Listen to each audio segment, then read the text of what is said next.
84 na pulis sa Tanawan City ang inilipat sa Binangonan, Rizal. Bahagi raw ito ng pagpapaigting ng pulisya sa pagsupos sa krimen at kampanya kontra iligal na droga. May detalye si Gads Rodelas.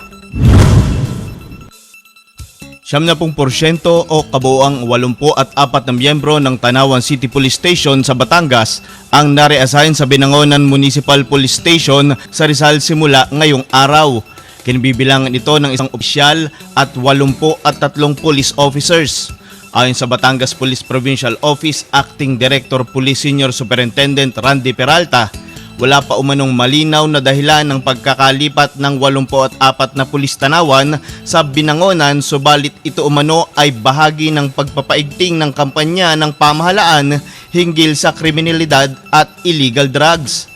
Normal anya na mailipat sa ibang rehiyon o probinsya ang sinumang miyembro ng Philippine National Police. Sa kasalukuyan ay pansamantalang nasa Tanawan City Police Station ang 34 na PNP personnel mula sa Provincial Public Safety Company ng Batangas, habang ang mga pulis Binangonan ay patungo na sa nasabing istasyon.